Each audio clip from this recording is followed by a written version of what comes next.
Hello, Hello. Mental Health Monday family. I almost said the wrong thing, Living Man at Church family. So I was like, wait, Mental Health Monday family. Hi, guys. Good to see you here. So happy that you guys are with us. I know we missed a week last week. Good to see you, Dr. Whyte. Good to see you as well. And I am trying to make this so that I can see the chat so I can see what people are saying. All right. How has your week been, Dr. Whyte? It has been a peaceful week, relatively speaking. Of course, my mom is staying with me, and my mom can cook. So it really, Oh. yeah, it really Oh, makes, is that right? yes, it's very therapeutic. Um, Yeah. What are some of the Panamanian dishes? Panamanian dishes, it would be like, um, especially arroz con pollo, that kind of stuff. I mean, I don't eat chicken, but if you want it authentic, Yeah, yeah. a lot of Caribbeans migrated to Panama. I So, do know that. so there is, quite a bit. So we do a lot of Jamaican stuff as well, like ground food, ackee and salt fish, Okay. all that kind of stuff. But oh I'm man, impressed. gosh, I'm impressed, she's, Dr. White. she's gangster. She's So gangster. you haven't been complaining about mom being there at all. You're like, Oh oh, no, you're happy. You get to come home. no. Not that Florence was not already killing it in the kitchen. I know she was, but you're just like you get your wife and your mom's cooking, so you're happy. Well, Florence has been studying to pick up her doctorate. Okay. So I've kind of like relieved her of kitchen, requirements, all Yes. that kind of stuff. She just has been focusing on that. So to have mom come behind and provide some support to both of us, we are very appreciative. Very. That is amazing. That's amazing. Well, I want to say welcome to some of our viewing audience. And please forgive me if I say this wrong, but Camagello, I think it's Camagello. I could be wrong, but welcome from South Africa. And Camagello, I think, is saying it's 2:05 in the morning. Wow. Thank you. Thank you for tuning in to Mental Health Monday. We feel so privileged to have We you are honored. to think of us and to wake up in the early mornings in the country of South Africa and tune in. We really appreciate it. Also, Christopher Andrew is saying hello. So, Christopher, where are you viewing from? And please, others, let us know where you're viewing from and share this link on your social media. Let others know that you are watching a mental health program that is being hosted by two mental health professionals and that they get to ask their questions. And our topic, I should say, is about alcohol and alcoholism and what alcohol addiction can do to you. So definitely share that. But let us know where you're viewing from because we want to hear from you. We want to hear from you. I know we took a week off. I had to go, and you're talking about moms. I had to go take care of my mom, Oh, and I was in California for the week, but it was like I wasn't vacationing, I was working. yeah, you were handling business.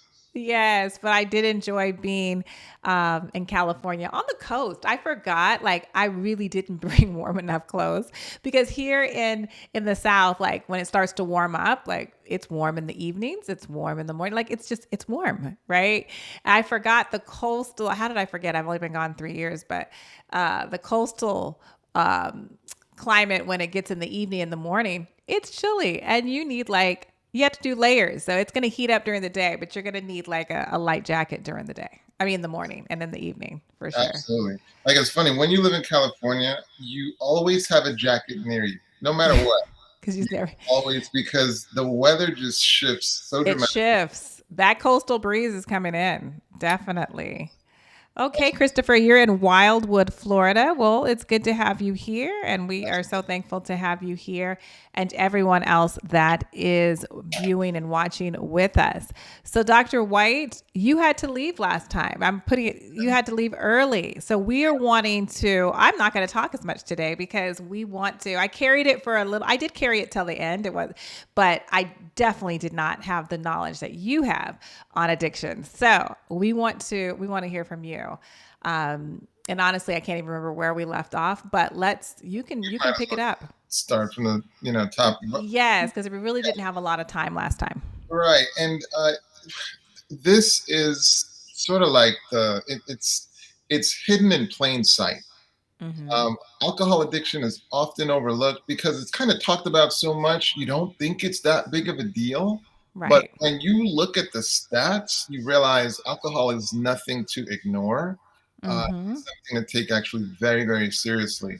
One of the first questions I asked you was, how much do you think we as a nation spend on alcohol?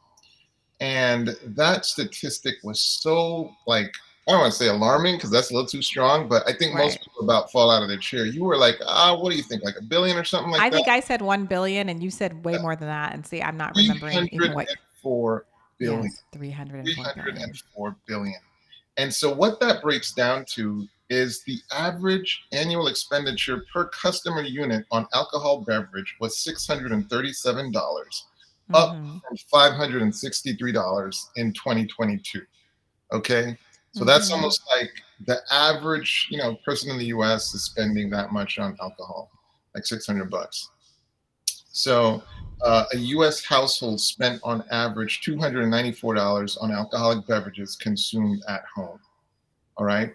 And in the Mm-hmm. same year, an average of $343 was spent on alcoholic beverages consumed away from home. All right. So we are spending a lot of A money on. lot of money. Mm-hmm. You want to hear something really funny?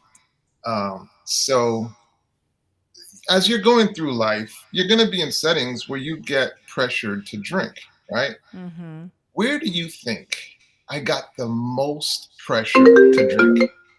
The most pressure, like Where you personally got the most pressure to drink? most pressure. Yeah. And it wasn't college? College? It wasn't college. It wasn't even, High school? not even high school. This Oh, is I think I know what you're going to say. Medical school. not even medical school. What? Like, talk about Um, irony. I was at an addiction psychiatry conference, sitting around with my colleagues, wow. and they're ordering all kinds of sophisticated drinks, bourbon, and put the ice and bring some side water with it, and all this kind of elaborate stuff. And I'm dying laughing. And so then I'm like, hey man, I'll take I'll take my standard drink, a virgin pina colada. And I'm like, and I don't want her having any experience whatsoever. I want a virgin pina colada. So they take my order, and the waiter leaves, and all of them just launch into me. Why would you order that? Why did you order that? And it was Oh just so wow. comical. Like, That give is me a funny. break, why would Yeah. that be a problem? So it was just super, super hysterical. But talk about dramatic irony, because you wouldn't think that you'd get pressure in that kind of a setting. So it's, Right. Well, I know your liver thanks you, oh and man, oh man, your whole body thanks you, but your liver thanks you. yeah, yeah, yeah. So just in terms of how much we spend, and Mm-hmm. it's a no-brainer because you see how much alcohol is used. Mm-hmm. So it's really interesting. Yes, it definitely is. And so that we spend in producing alcohol, and then think about all the all the advertisement that they do for alcohol, all that's tied into that number. Well, and it's unfortunate because, I mean, that's what you expect an advertisement to do. It just Mm-hmm. glorifies it. It just shows all the good stuff. Mm-hmm. It puts it at the center of being attractive and having Mm-hmm. friends, and it's at the core of a It looks fun and elegant for women. Mm-hmm. it looks elegant, beautiful glasses and bottles, and I'm just like, I mean, and we know a reality that is very different than that. Yes. In terms of, hey, what actually happens. Mm-hmm. So Mm-hmm. just so we talked about how alcohol is the third leading preventable cause of death in the US, according to the CDC in 2022. And you said third preventable. Third preventable cause of death in the US. Uh, Preventable, guys. Yeah, I want them that to so hone in. Mm-hmm. we're talking about 140,000 deaths per year estimated from alcohol, according to the CDC. Mm-hmm. Um, and what's interesting about one of the other statistics is that alcohol is associated with more overdoses compared to all the other drugs combined. as far as Mm. overdose death, including opiates. Mm. So Wow. it's almost like the silent killer, because like I just don't hear about this kind of stuff. Um, Now, in terms Mm. of traffic fatalities, what might you think the number might be? How many? So let's say alcohol is let's say that there are 30,000 fatalities. Mm-hmm. What percentage of that 30,000 do you think is alcohol related? If there's 30, say that again. If there's 30 fatalities, If there's 30,000 oh, fatalities, 30,000 fatalities, how many of them are due to are connected to alcohol intoxication? half. That's not bad. So it's a third, Oh, one wow. third. So Mm-hmm. alcohol is responsible for 10,000 traffic accidents. And I Well, believe that. traffic fatalities. I believe that because when you're, I mean, people say about drinking responsible and always having, a driver and all that type of stuff. But when people just aren't, do not, they're not thinking in that mature, wise mindset. I'm not saying everybody, but obviously the majority or a big chunk are not thinking that way. They think they have it. They don't have a real sense of how intoxicated they really are and that they Well, should not be on the road. I mean, there's no question it impairs decision making. Mm-hmm. I mean, so part of and that's why you hear about the legal limit. But the obviously the more that you drink, the more it can impair your decision making, and so um, it's pretty straightforward. Mm-hmm. Um, Mm-hmm. what's I mean, this is a trick question. I'm trying to figure out how to. Well, you already said that my liver would thank me. So the liver plays a preeminent role in clearing the body of alcohol. Well, what is the function of the liver? Um, the liver is the body's detoxifier. So a lot of the Mm-hmm. medications that we might take, it's the liver that houses the reactions that are going to figure out how to metabolize that substance so that it can then get out of the body, whether Mm-hmm. excreted in physical waste or sweated out of the body or what have you. But it's the liver that figures out, hey, how are we going to get rid of this, right?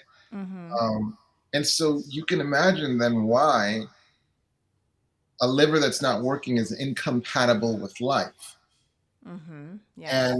And also then it's the reason why when people drink, and obviously drink too much, it can result in the condition called cirrhosis, big word for scarring of the liver.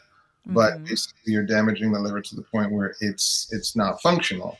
Right. And this obviously is incompatible with life if you don't get something like a liver transplant for Mm-hmm.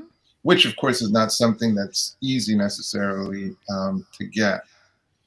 We are going to we're going to shift and talk about treatment in a moment, but Mm-hmm. I just wanted us to kind of think through some of these statistics.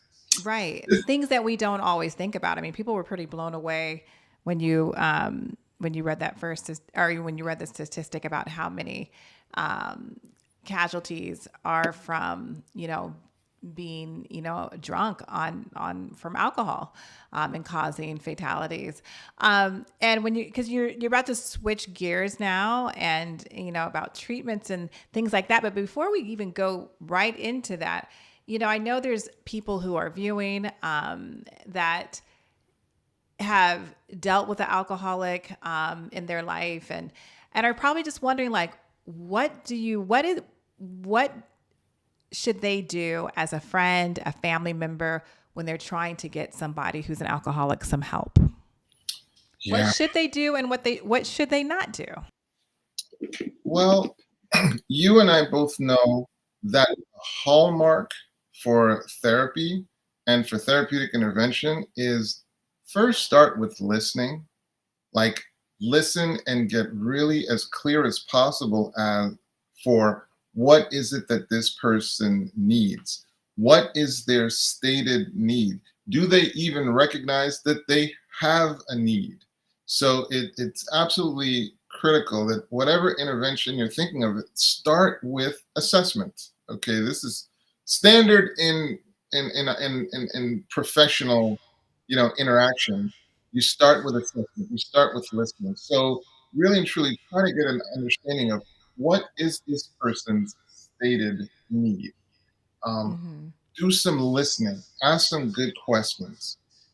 One of the first things that the assessment will do is it will help you understand what stage the person is in. And I'm sure, Atante, you are familiar with the stages of change. Mm-hmm. And this is something that's famous to motivational interviewing. One of the things you do is you got to see where is this person? Where is this person's level of motivation? Right. Because when you understand that, that's when you can match the intervention to their given stage of change. Mm-hmm. Um, so I would want to listen, but then I would want professional advice. I Right. personally, especially if I have a person dealing with something as serious as alcohol addiction, and we don't know anything about it, like Right. meaning I wouldn't hesitate to get a mechanic to get me some advice if my car broke down. I wouldn't hesitate. I wouldn't. Right. It's like, come on, like this is a no-brainer. Mm-hmm. Um, but I think sometimes with the mental health, issues, we feel like we can take it on ourselves. Like when in Mm-hmm. fact, at the root of an alcohol addiction is a neurobiological shift in the mindset Mm-hmm. that reorients the brain in a way where it becomes dependent on alcohol, right? Like To function. that's Mm-hmm. that's not intuitive. That's not Right. intuitive because Mm-hmm. what you're thinking is, man, this person just needs a good prayer session, you know? Mm-hmm. Um, Mm-hmm. and I'm not saying prayer is going to hurt, right? Right. But we need to honor the fact that God designed the body and the brain to make changes and support the behavior of your choosing. So Mm-hmm. like I can't tell you how powerful it is to really think about a brain that is reoriented around drinking. It's Mm-hmm. reoriented. It's now that's its main thing. That's a powerful thing. Right. And to think that you can just say, stop doing it. Or Mm-hmm. I don't know anything about alcohol. I don't know anything about addiction, but I can cure this person. That's Right. quite a bit of hubris. That's quite a bit of hubris. So just be aware of it. And see what will happen is while I'm talking, there are people who will be saying to themselves, they'll be like, I know somebody who just quit.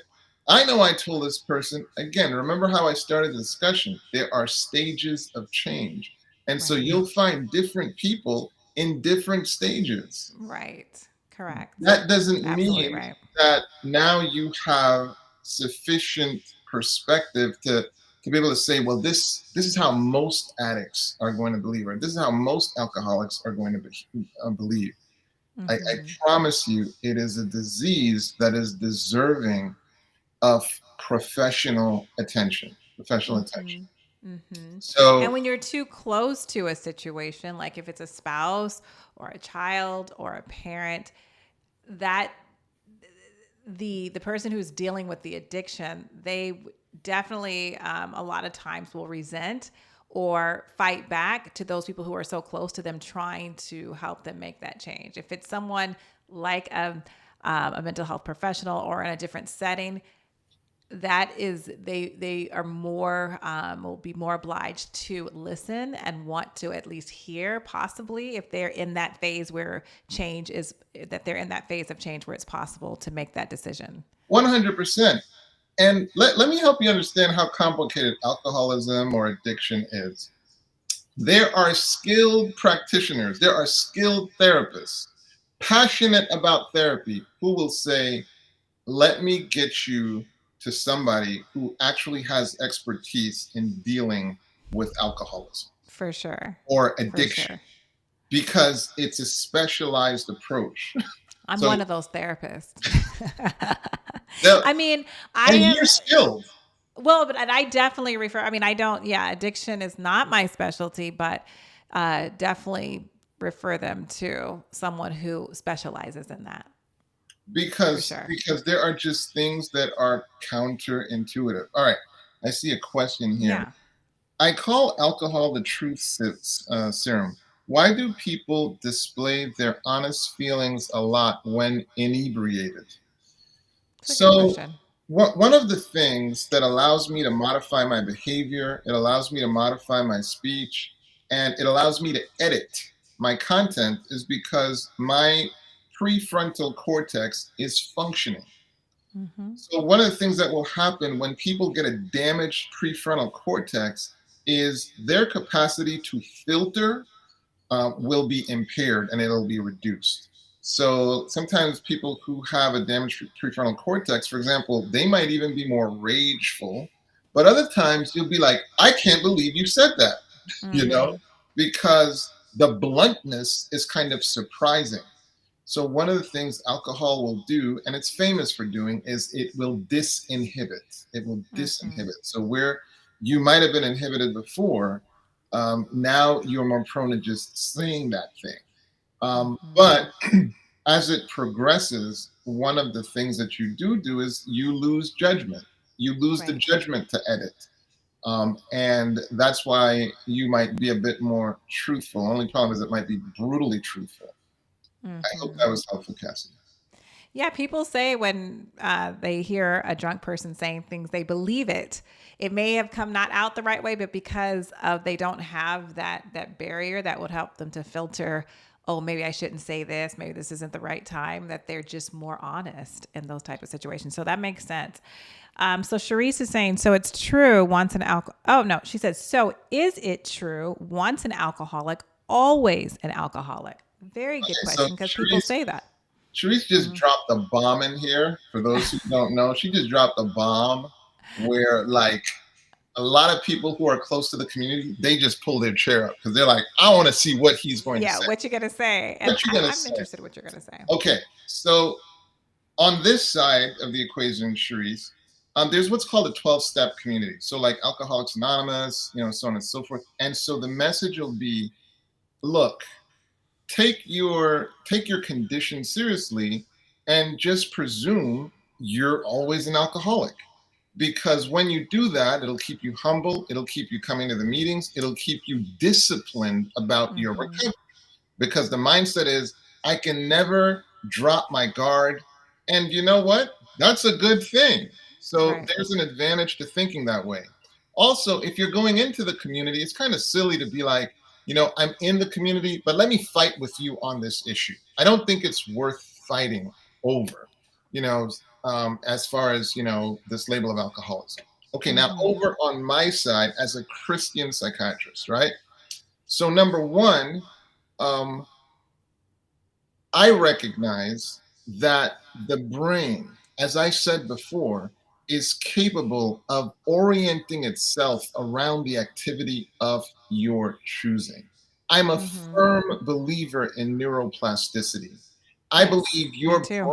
brain can shift itself into new behavior.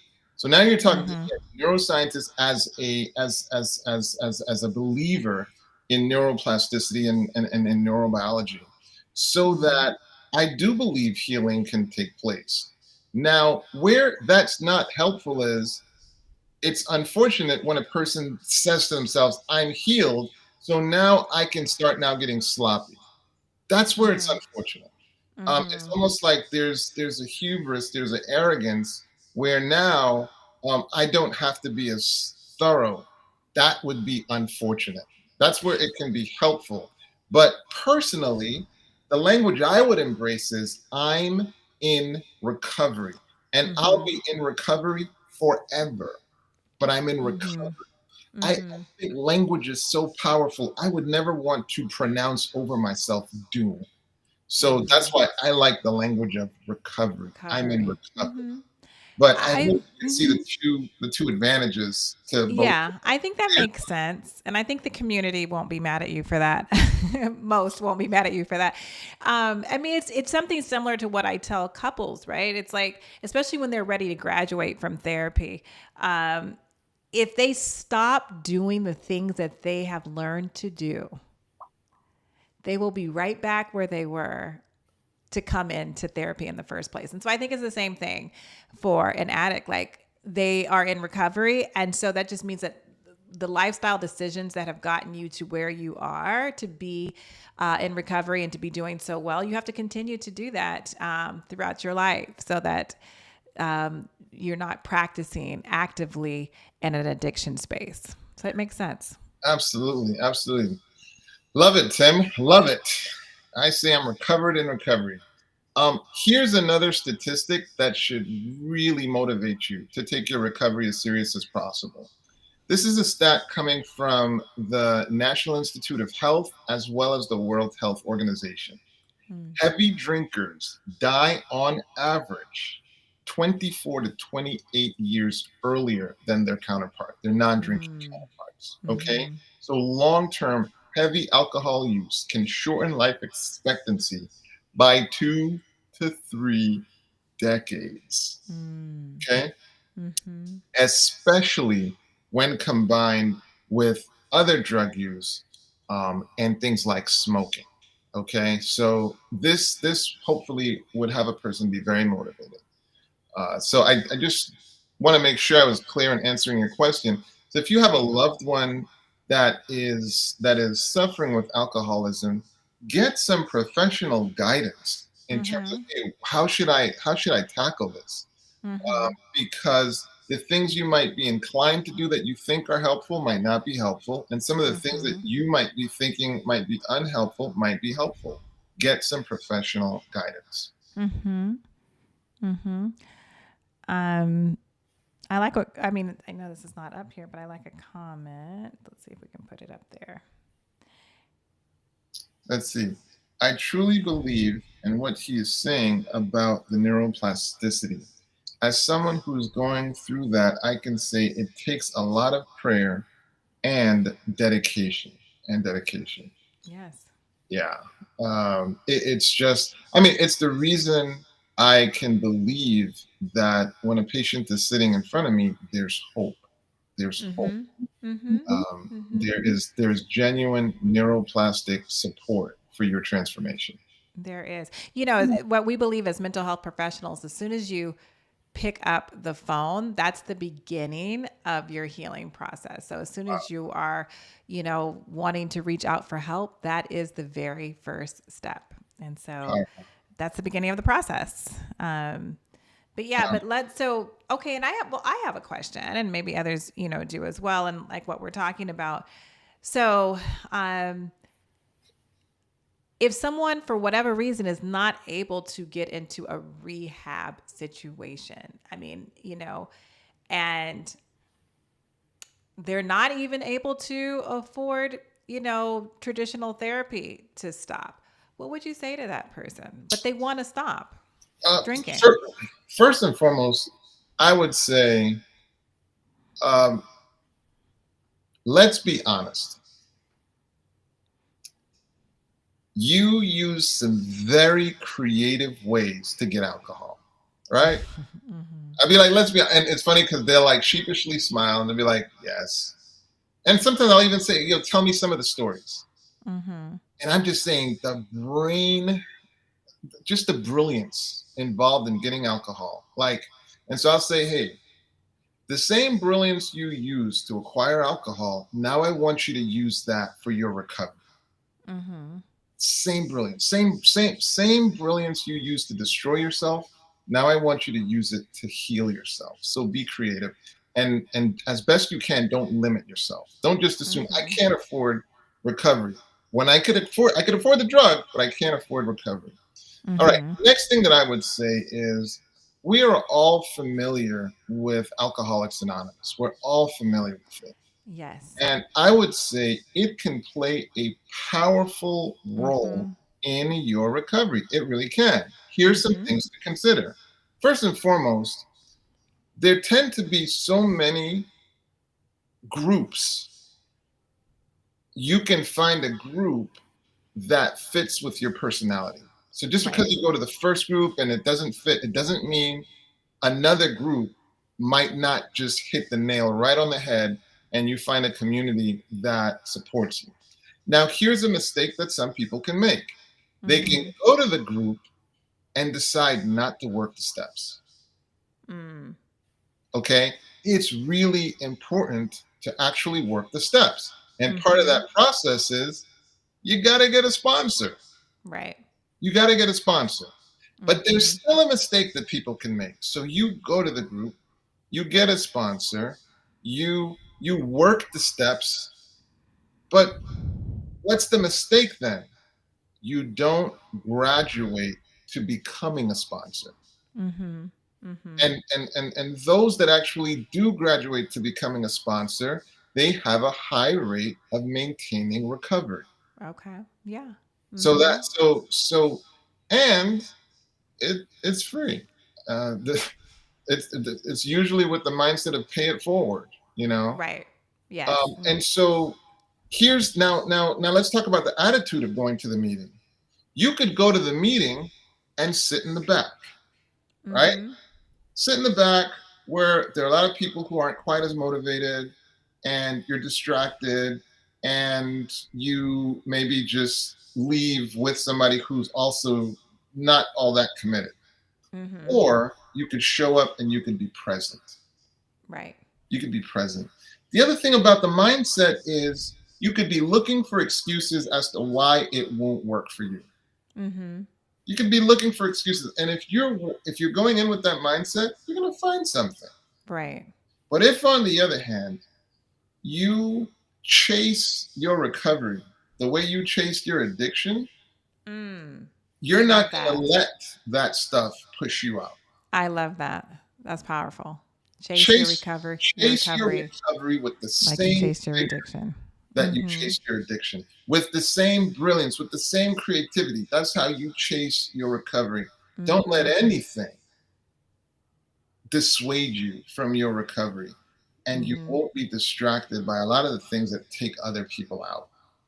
I love that. And, because you mentioned AA meetings, and I actually went to an AA meeting, and this was for school. It was when I was getting my master's, and we needed to go to one of those type of meetings and, do a paper on and all this stuff. So, but my experience was, I was so impressed with the meeting and just the community and how, I mean, honestly, I'll be honest with you. What I saw at that AA meeting is the way a very loving, healthy Church, church should be. They were they like looked out for each other, encouraged each other. There was so much love there. I was like, wow. I felt like I had literally been to church. It was such a spiritual experience that I witnessed. I mean, just because they were giving testimonies. They were crying, they were crying because of where they've come from or just the things that they've battled.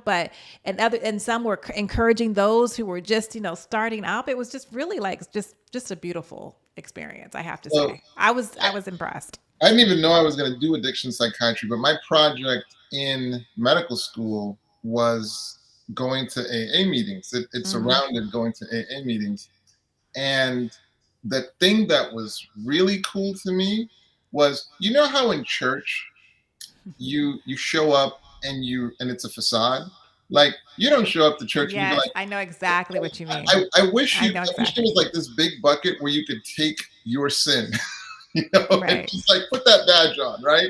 Yeah. No, it's the reverse in church. It's like there's no label for what your Mm-hmm. issue is, but in the 12-step meeting, it's no, this is my issue. This is my issue, and there's no judgment. There's no Right. shame. It's just upfront. No, this is my issue, and everybody's like, "Hey, man, me too. Hey, sit down. Let's share." And it's like one of the first settings where you don't have to be ashamed, so to speak. Right. And you're not trying to hide because in church everybody wants to try to like give their appearance of, yes, I have it all together, my family, my husband, my marriage.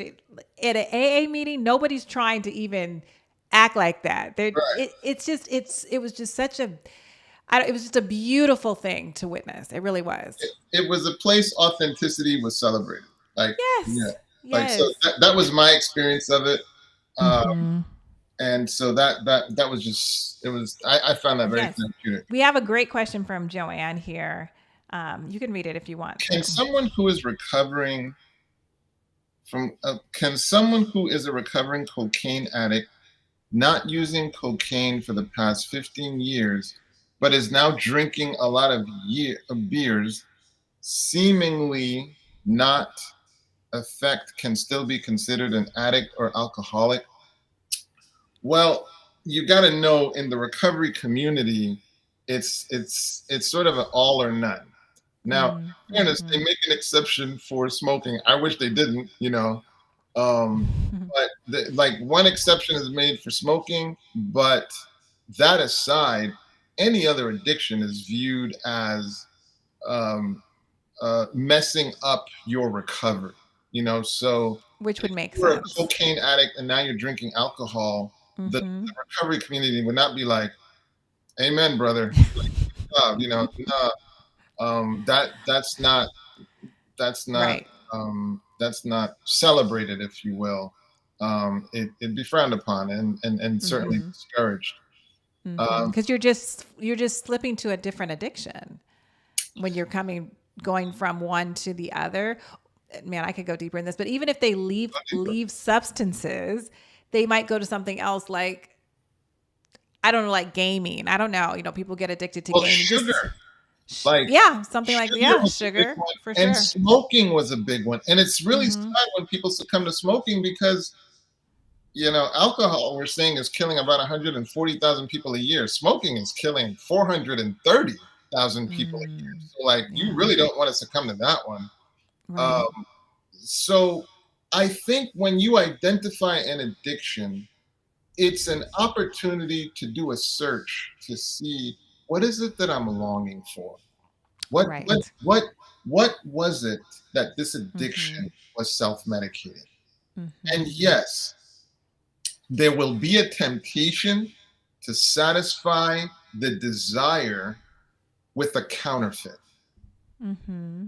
And you heard it here first. I'm saying these are counterfeits. These are counterfeits for your true desire. If you pay attention I to, 100%. I mean, yeah, that's what if I you, share with my clients in therapy. We right? I was saying what you just said is what I share with my clients in therapy. If you pay attention to the core of a desire, desires Mm-hmm. tend to be pure. Desires tend to be pure. Like when you Mm-hmm. think about um, a longing to be with the person, all right, that's a pure desire. When you Right. think of even alcohol, a lot of times people start drinking because they feel nervous when they show up in a public setting. Yeah, That's social pure. anxiety with the social anxiety. Mm-hmm. That's pure. You take a person who maybe is using cocaine.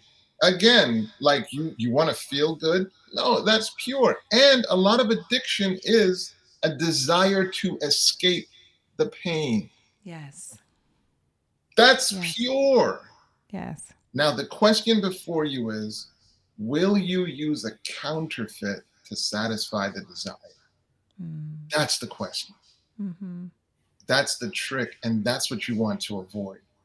You Mm-hmm. want to use something genuine and you want to avoid the counterfeits. Why a counterfeit? Because with a counterfeit, it's not truly going to satisfy the desire. And if it Right. does satisfy it, it's a temporary satisfaction. There's a Right. famous quote in the 12-step community: Mm-hmm. one is too much, and 1,000 is not enough. Mm-hmm. One Mm-hmm. is too much, and 1,000 is not enough. I can't think of a better Right. description Me of neither. It was something great. that's a counterfeit. Mm-hmm. Absolutely. Absolutely. We have another comment. Ashley says, I've been in Al Anon since 2015. We are taught not to control the addict's recovery. I see him falling back and not into old, let's see, back in, not old patterns, and he relapses. What's the balance? Not controlling, but being supportive. So she's trying to be a supportive, not taking over because that's what she's taught not to do, which is good. But how can she support? Well, I think, and sad to say, it sounds like Melody, the author of Codependent No More. Her name is Right. It's slipping. Melody. It's slipping my. It's slipping my. I forget, You but answer the question and I'll look it up because but I'm forgetting it too. sincerest, condolences to that giant in the field of Yeah. addiction, and she was just so helpful with codependence. With codependency, you're trying to do for someone something they can do for themselves, and it's important to actually control what you can, control what's Yes. important, and Yes. so this is where healthy boundaries are important. And a boundary is useless without a consequence. So you want to, and this is where some therapeutic reflection can be helpful. Mm-hmm. And that's where what you can do is you can take some time to see what will be my boundaries. Okay. Right.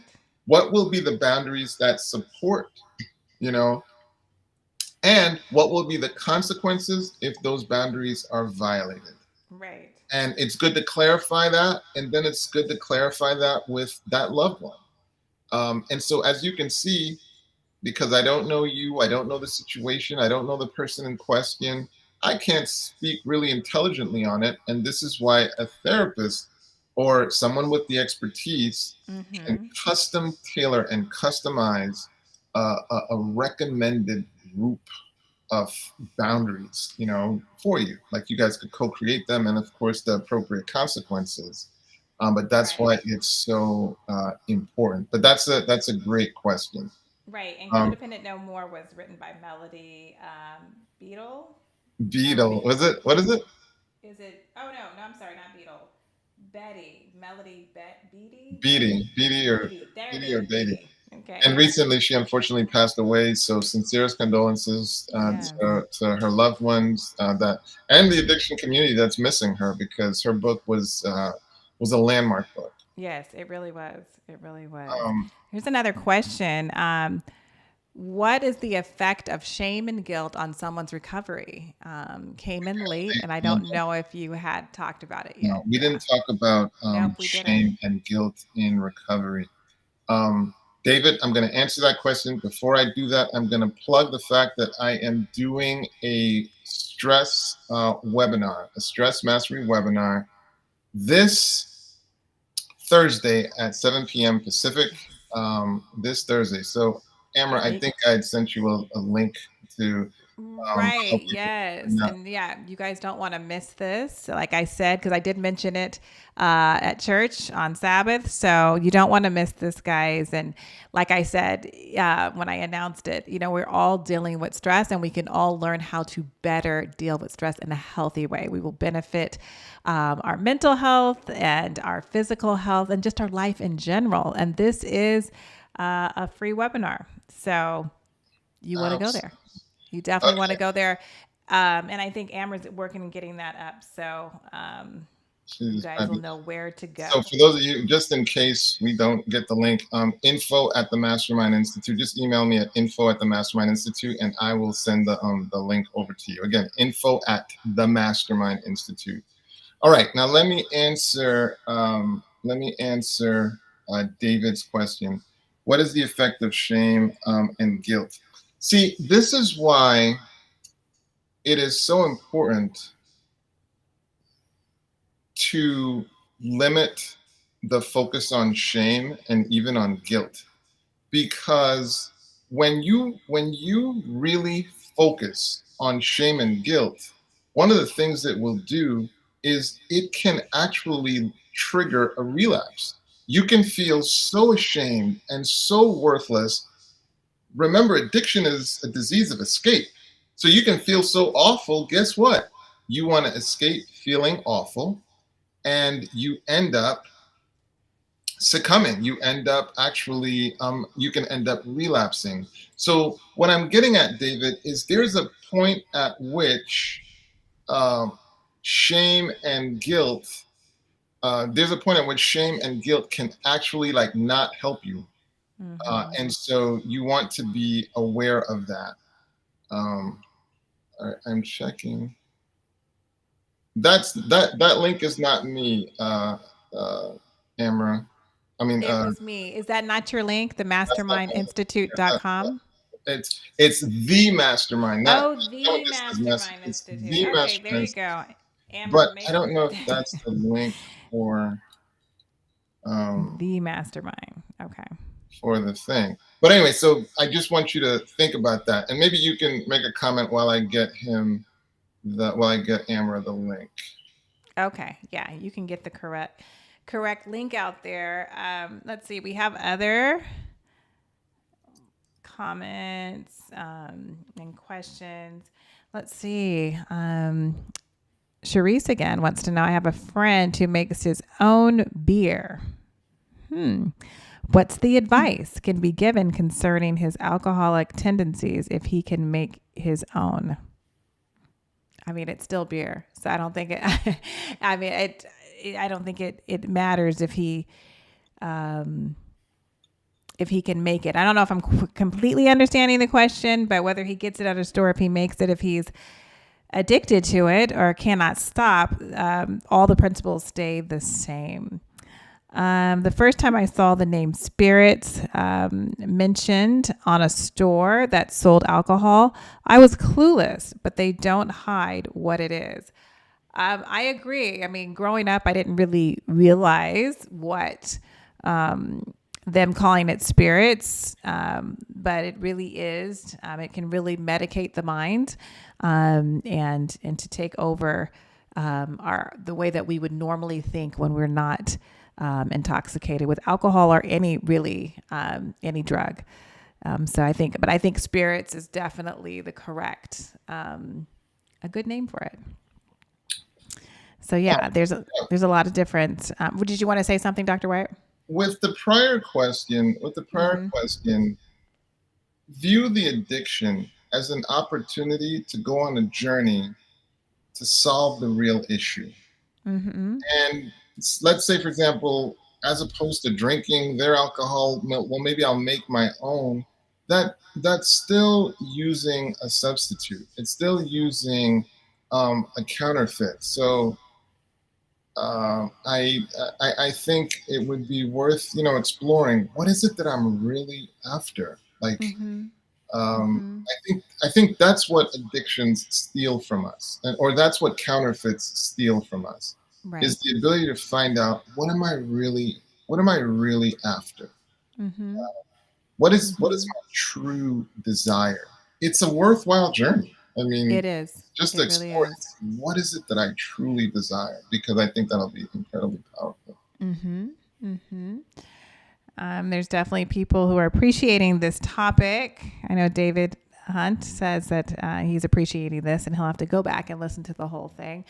But it is a very important topic. And just kind of piggybacking off of what Dr. Whyte said, again, I do share. I'm not an addiction counselor specialist. I don't specialize in addiction, but of course, I do. I'm dealing with clients who are dealing with different mental health issues, with anxiety, depression, and they also are addicted to some substance, whether that's weed or cigarettes or these different things. And when we're doing, talk therapy, where we start to get into what are some of those base issues. Like you said, what are some of the feelings that you're trying to numb through taking these different substances? And so dealing with that and going to the core foundation of these issues, I find is very helpful in the recovery process of recovering from any addiction. Um, and because a lot of times people start at such a young age in covering up these emotions and just not wanting to feel the pain of that or think about that. And if I can, take a hit of something or drink something or smoke something that will make me forget about it, they will continue to do that every single day. So when we go and get to the root issues, it really can help give some freedom and some relief. And that's not taking away from going to like a rehab and things like that, but it is helping to deal with the core issue of why you started down this path in the first place.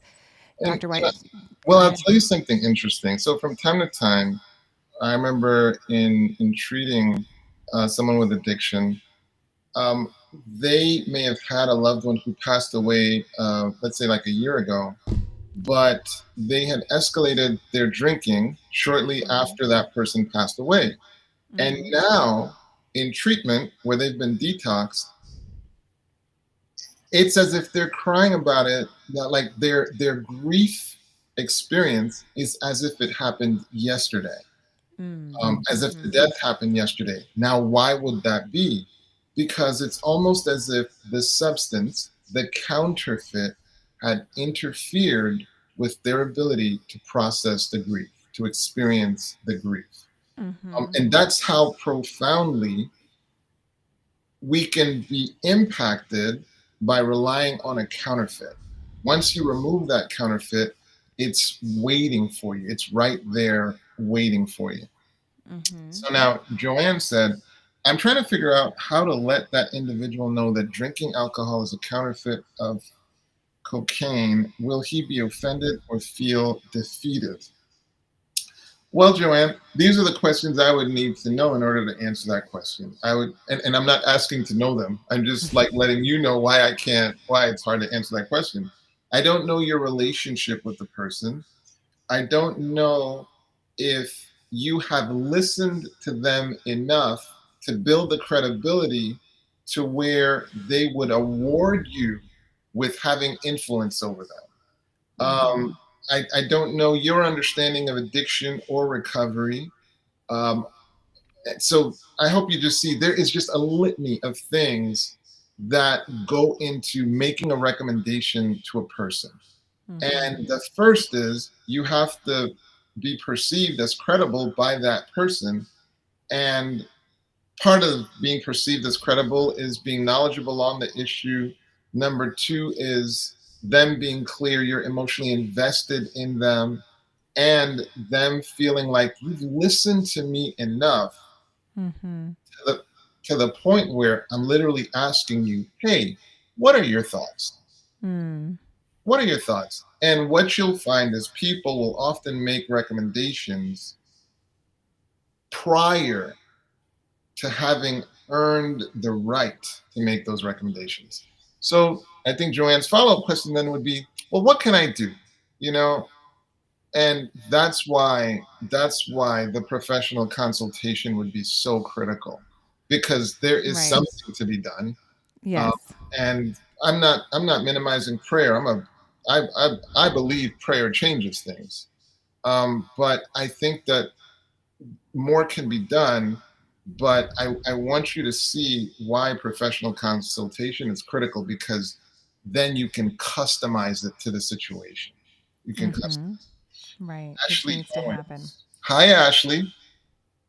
I'm very sick right now, having seizures and being unable to enforce boundaries because I need his help and I have no other support. How can I navigate follow through on boundaries? Boy, Ashley, that was powerful. Your statement on seizures is an important reminder about why. Oh, and I'm not saying, by the way, that this is like alcohol related. I'm just saying seizures triggers my recollection of something that we want to kind of warn you about. Right. um, Sometimes there are people who they've been drinking a lot of alcohol, and then for some reason they decide they just want to stop abruptly, and that is incredibly dangerous, to abruptly stop alcohol outside of the care of professionals, and medical professionals. And the reason is because it puts a person at risk for seizures, strokes, heart attacks, that kind of stuff, because it can be incredibly dangerous during withdrawal, especially if you're outside of medical care. There are things that need to be managed. There are conditions that need to be managed, um, that sometimes it's not obvious. I remember when I was detoxing patients, we were dealing with things like their blood pressure shooting up, heart rate shooting up massively. Mm-hmm. And we would have to medicate them. We would have to treat them with something that simulated alcohol, and then we would taper them off Mm-hmm. to safely get them through their withdrawal period. Mm-hmm. So thank Ashley, because it reminded me just to talk about that a little bit. But this, Ashley, I mean, this is complicated. It's That very situation complicated. is incredibly complicated, and it definitely warrants getting some professional support. Now, I've said that many times, and so some of you may wonder, okay, well, let's say I'm on a shoestring budget, and but I need professional help. What are Mm-hmm. resources that would be available to me? A lot of times you can get some pretty excellent resources at the county level. Okay, so out Mm-hmm. here for me, it's the county of San Bernardino. There's adjacent to it, county of Riverside. And these counties really try to empower themselves to be able to meaningfully impact a population and Mm-hmm. address their mental health needs, including their addiction needs.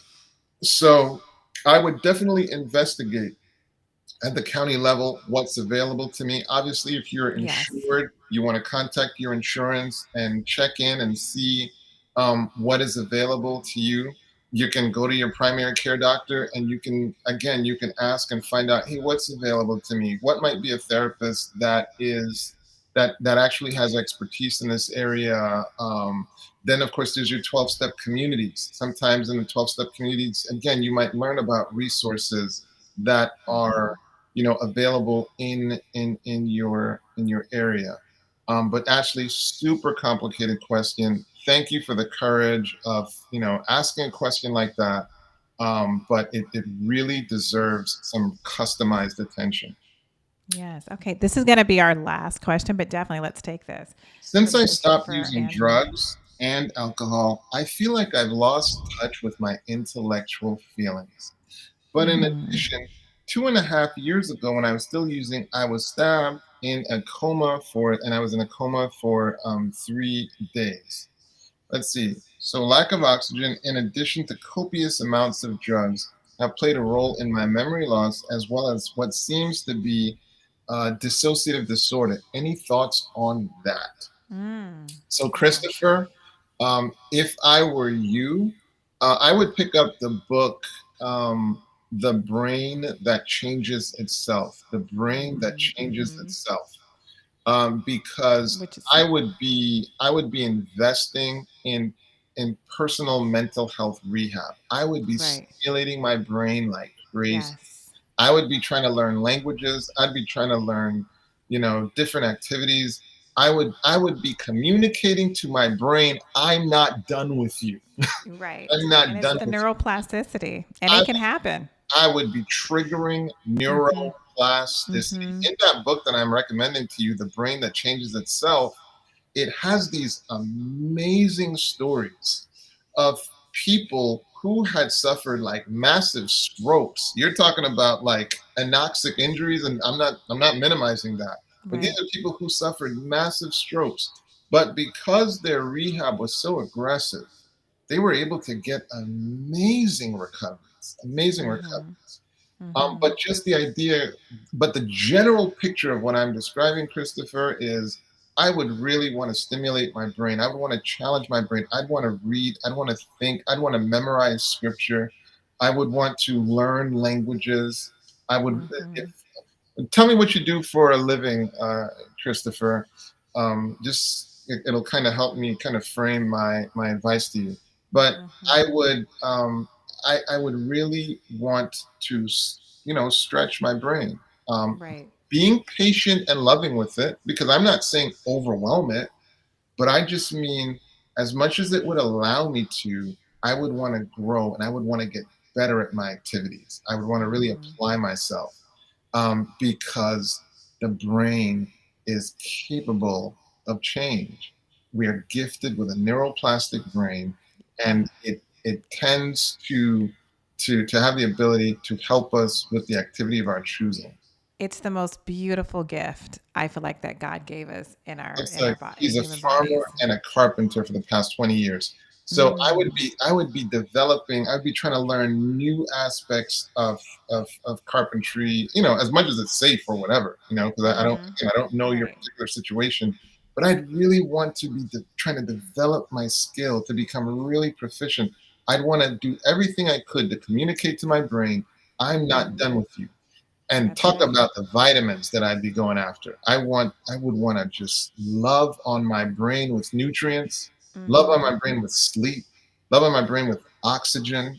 Um, so you got your B12, I mean, it's just, and YouTube is right there. So there's so much we can Yes. use research to find out Oh, there's here so are good much. There's things to so help much. my brain. The brain can But change that's how I itself. would It approach that. rejuvenates. That's right. Yeah, there's the book right there, The Brain That Changes Itself. It's beautiful. It's beautiful. Yes, the book Yeah, is beautiful. Well, that I'm was glad rich. you guys love this topic Absolutely. because, yeah, it's been it was great to share with you this evening. There's so much there, and there's still possibly more to talk about. We will be back next week. And so look out for that, but definitely share this on your social media. Share it with on your social media with your family and friends, because even if they're not struggling with this themselves personally, they have a friend or a loved one that they can learn and to grow and just to have this knowledge for themselves. So definitely share this on your social media. And thank you again, Dr. Whyte. Thank you, Amber Absolutely. Sowell, for being our producer, Don't doing forget all the the behind stress the scenes mastery. stuff. Yeah, don't forget the stress mastery webinar Yes.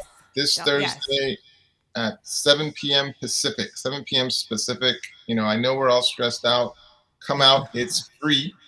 Yeah, it's free. Free And to I think we're going to put it up there Yeah, again. I think that's going to go back up there so you guys can see that. And um, yeah, I think it's going back up there. But it's yeah. the mastermindinstitute.com/webinar, and you'll be able to Yes. get that information. And if you missed that, we put it up before. You can always do the replay and play this back so you can see. So don't miss it. Tell your friends. Tell your friends because there is stress everywhere. Everywhere. Yes, it's in the chat there. So definitely click that link. Be So safe, it's there in the everyone. chat. Always a pleasure, sister. Always a pleasure. I'll see you next week. We'll see you next week. Bring a friend, bring a family member. We love to see you here on Mental Health Monday. Have a good evening. Bye bye. Take care. Till next time.